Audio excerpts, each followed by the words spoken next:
Another Tacky Takes pod coming right to your home today. Today's topic, psychedelics. I know it's not in the news or whatever, or I guess there's constantly news, but nothing's hitting the mainstream right now, I suppose. But it's a topic that I would like to talk on either way. I feel like I feel like it's a scam. Just like crypto's a scam, and I know I'll be pissing people off here, because if you've clicked a psychedelic video, then you're probably into it. But I genuinely feel like it's a scam and it's really damaging. I know there's definitely people who are gonna say, "Hey, I've had these amazing benefits and whatever," but just hear me out for a second.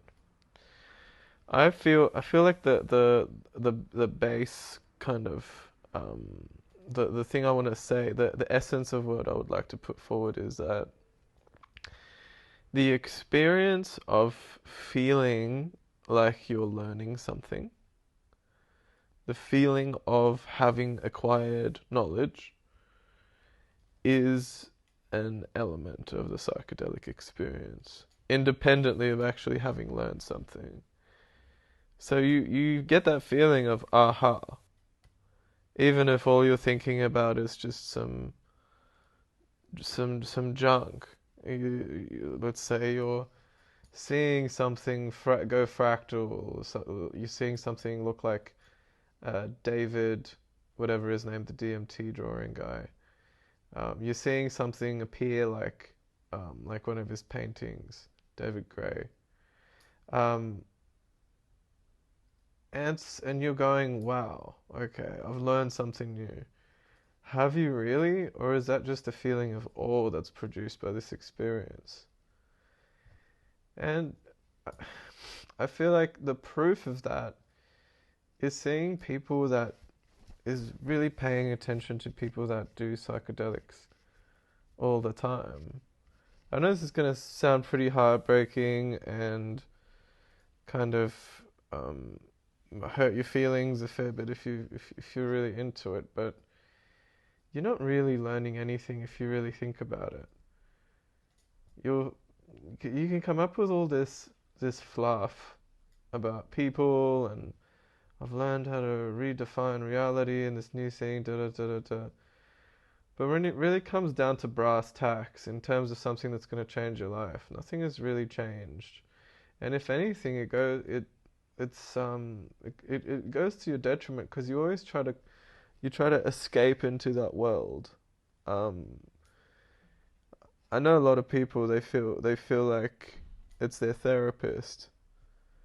They can't solve a problem, they can't find a solution to their problem.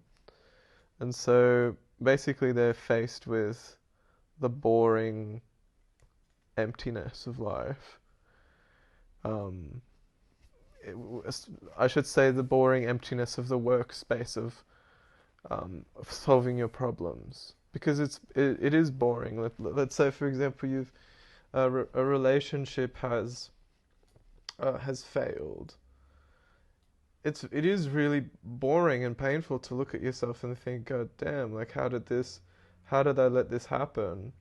And it's boring to think like, oh hey, maybe I go to pubs too much, and I keep picking up girls from a place that I know I won't necessarily have much in common with, apart from drinking. Maybe I should get involved in some activities. You know, that stuff is boring and um, it's critical of yourself and all that. It feels much more exciting to go and do something psychedelic and whoop de doo and we'll talk to some big frog in the DMT world or something like that. Maybe people don't go that far, but it's a way of it's a form of entertainment which is being aggrandized to this massive like healing thing and stuff, and it's I honestly feel like in the end it's damaging. No matter what research you show me, like I'm sure there are ways that it can help. Like you can send in research like oh PTSD soldier recovers from, you know, MDMA dose or this or that or the other. But a lot of this is anecdotal And a lot of this is also just very popular. It's becoming a pop science. People love reading this sort of stuff, so more and more articles will get posted. What's not getting posted is people whose lives are just stagnating and people who can't find any excitement in the real world anymore. Like I see some channels, I'm not gonna name names, but they're the main ones. We'll all know who like I'm talking about. Just constant fit like the honest ones, they'll admit they have a problem, but they have to make videos anyway because that's their only source of income. And I'm so sick of that aesthetic, the sort of bush dwarf.